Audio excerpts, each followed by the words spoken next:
All right, so you're ready to build out your office and you're ready to invest, but you're wondering, what is it gonna cost me? And that's a big thing for a lot of people because they're looking at a budget. I want you to remember these things. First, every master was once a disaster. You have to start somewhere. I have equipment that I started with the very first time that I no longer use, and I have other pieces of equipment that I've been able to use over 10 years. But I started somewhere, and you start by purchasing one item. And then you build on it, and then you build on it. And as you've seen throughout the course, we are talking about 5 areas. We're talking about theme, audio, lighting, video, and accessories. Those are the 5 main areas. And I have a spreadsheet where I've broken down all of those areas on all the expenditures in my office.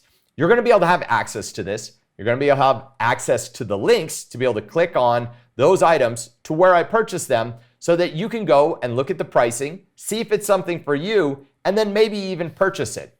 But ultimately, you must understand that in each of those areas, you start with a foundation and then you build from there. And that's how it works. And over time, you expand. But I want to talk about that word expand, because if you're only thinking along the lines of just enough, you're going to buy equipment, you're going to outgrow it, and you're gonna have to buy brand new equipment again, which is gonna cost you more in the long run. So ultimately, I'm gonna give you ideas that you can use for items that you can grow into so that you'll be able to create the content you want and ultimately be able to have the things that work best for you. There's a good, better, best, but that good, better, best is different for everyone based on budget, but also on what you need, the type of content you're creating, and ultimately what your end desire is. So let's jump into it now and let's break it down. And first and foremost, we're gonna talk about theme. Now, here's my spreadsheet here, which is the Studio Vibes build out. This is the simplified version. There's one other version with a few other items that I have on it, like stereo equipment and my phone and other things that are on there that I do use for my office, but we're gonna leave those out. And this is the simplified version. Now, in each of the sections, you'll notice that there's an overall price. Like, for example, the theme for my office was almost $4,000. But that was over time because I had to start with desks. I had to start with a few of the basic items. And so I believe that everybody has some of those things in their space or house or studio office. If you don't, yeah, you're gonna have to go out there and buy some desks. But let's talk about a particular item that I think is very, very important, and that's what's behind you. Now, some people have an entire office behind them. They have a space behind them, could be a living room, a room in their house. And I think that's great, and that's the theme. But a lot of people are just working with a wall. So what can you put behind you? You can put a bookshelf, you could put plants, you could put other types of furniture. For me, I chose wall art. And a great place to get wall art ideas from is a place called greatbigcanvas.com. Now you can go check out this whole site and it'll help you get ideas for your space. Even if you don't end up purchasing a canvas, ideally what you've got is an entire palette to choose from and give you ideas of what you're resonating with and what the theme is. So give some thought to what's behind you. And for me, I chose this cool airplane behind me because my theme is an airplane hangar, and that was important to me. Going back to the spreadsheet, there's another thing that you really want to consider, which is some sort of plant life. Plant life's amazing. It gives life and it makes it feel vibrant when people are looking at you through your space, but it also is good for you. Now look, if you have trouble with plants, get a small one, right? If you're keeping it alive. But if you know that you really want something bigger, you can go from small to medium. You can have a tree kind of growing in, whatever works best for you. But where do you get those ideas? Well, you can easily swing by Home Depot and check out their plant section, or you can go by a local nursery and see what types of trees that they have or additional large plants that might be good for you. And so I use my local nursery to get ideas for my office and for the spaces in and around my house. So that gives you an idea for the theme. There are other things like desks and chairs and bookcases and the things that I have for my office, again, totaling about $4,000. But again, this has been a build out over years. Let's jump to the next section, which as mentioned, is, I believe, the most important section for where you want to start. And let's talk about the thing that you want to start with, which is the Rodecaster Pro. Look, that's your mixer and audio preamp.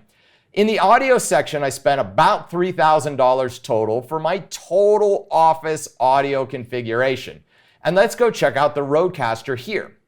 You see, the Rodecaster Pro is your foundational piece. It's the first main piece I bought when building out my studio.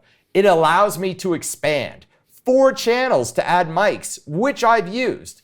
So this is what I recommend to everybody, is starting with the Rodecaster Pro and then building from there.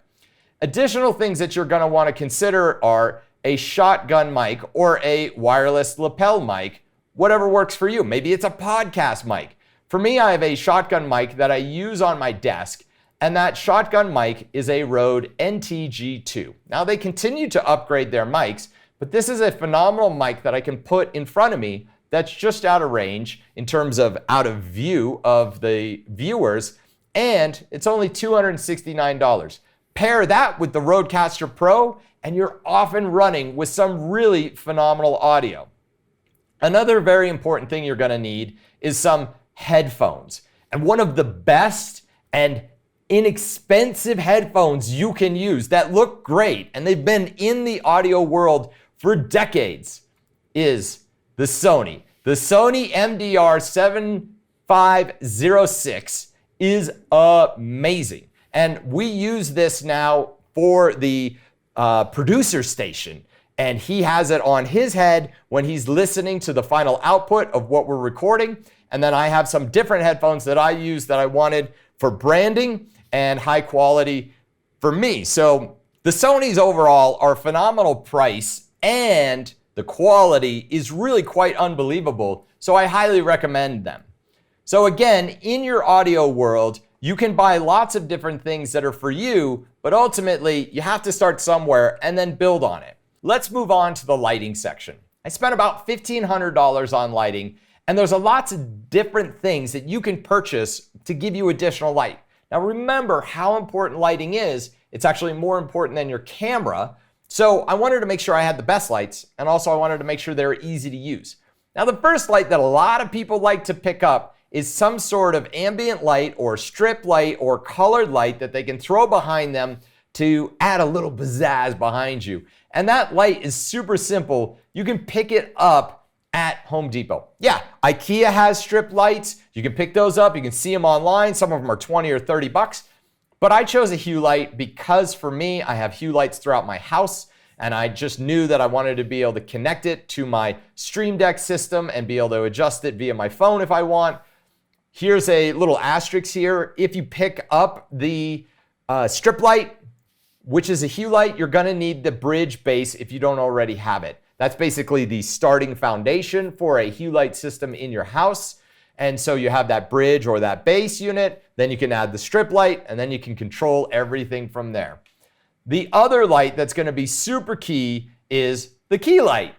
And the key light's your main light. And Elgato is amazing in that department. And the Elgato key light is professional. It is phenomenal. I've got 2 of them. I use one as a key light, one as a fill light, and then I reverse them depending on whether I'm sitting or standing. I love that it connects to my Stream Deck. It's truly phenomenal. I highly recommend this light. It's low profile. It connects to your desktop. You don't have to have a tripod in the way. There's so many wonderful things about this light. Definitely take a look at it for sure for your system. So that's the lighting section. So let's break down cameras. And cameras are a hefty purchase. But ultimately, with where we're at, this is where I want you to expand and think 4K. I want you to think 4K because pretty soon 4K is going to be the standard. Used to be back in the day where 480p was a thing. And then remember when people were talking about like, ooh, HD. Now HD is like whatever, it's 1080. You want to think 4K. So the 4K cameras, a mirrorless camera, at minimum a DSLR, but a mirrorless camera, that is the way to do it. And everybody's talking about the Sony Alphas, A6000, 6100, 6300, 6400. I have 2 6400s in my house. I use one for over my desk and one for when I'm standing and doing presentations. Yes, they are expensive, but you can get great deals. And I'm going to show you a little trick here. You see, this is the base camera. It's not with the lens or anything. It's just the base.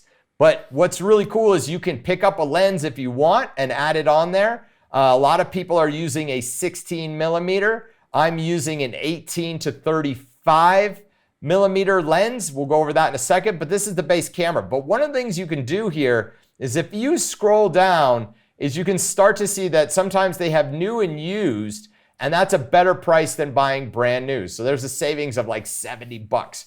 So that's something that you can check out on particular items. A lot of times it's like the box is broken a little bit, just the box, right? Not the camera.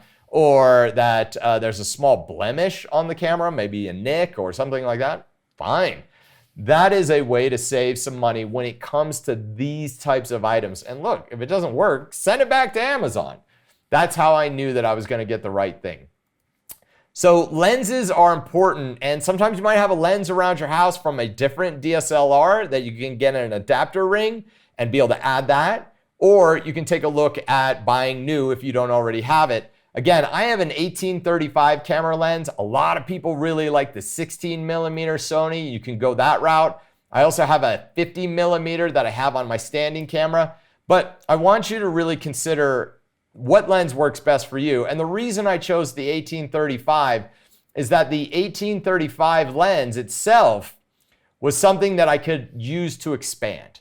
I like the 1835 because I have it set around 20, 22 millimeters, but sometimes I like a slightly wider shot, and sometimes I like a slightly tighter shot. So having that ability to adjust is super important to me. So that's why I chose this lens. Again, a lot of people are using a fixed 16 millimeter, and that's really great. And you get to decide ultimately that works for you. Let's take a look again. This particular lens is $900, but if you scroll down, you can get some new and used ones for $719. Brilliant. Definitely go that route if it works for you. And the last thing that I recommend for your camera kit setup, and it's a very small expense considering I spent $1,500 total on lenses. This was a total of $72 each for $145, and that is the filters. Why do you want a filter? Well, you want a filter for the light that's behind you. Those colored lights that you chose, well, you want to add a filter to soften them so they blend better in the background. And the Black Pro Mist filter, make sure you get the right one for the lens that you have, is the way to go. And the reason I have two is because I have two cameras. So you might only need one. It's a phenomenal, like just perfection in terms of adding to what you have. And this is quite brilliant. So I definitely recommend the Black Pro Mist filter. So lastly is the details, the accessories. And you can see that I have a lot of additional items like cable management, tripods, mounts, lots of different mounts for my office. And that was a larger expense. And computers and internet and hardware and software. Look, those are all totaled up here. And that area, yes, is $11,000. Oh my gosh. But remember, there's computers in there. There's laptops in there. There are some high expenses. So you can break those out. But I did want you to see the overall expense of what's in this office, a total of $21,000 to build out an office. So let's talk about that. $21,000. Well, I want you to make a list real quick of all the things you have. You have a computer, you have a laptop, you maybe have a light, you might have a microphone already. You might have some desks and things like that and chairs and all those things you have already. You already have some art in the background that you want and you piece it all together.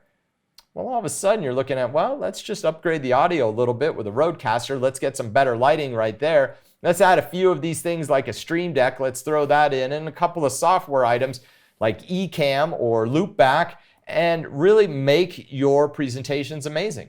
Well, that's the breakdown there. So ultimately, you might find that you don't need to spend a lot. It might be $2,000 or $3,000 to really get up and going. And then you build from there to building out the perfect studio office. Look, if you have to start from scratch, you've got nothing, well, here's your chance to invest.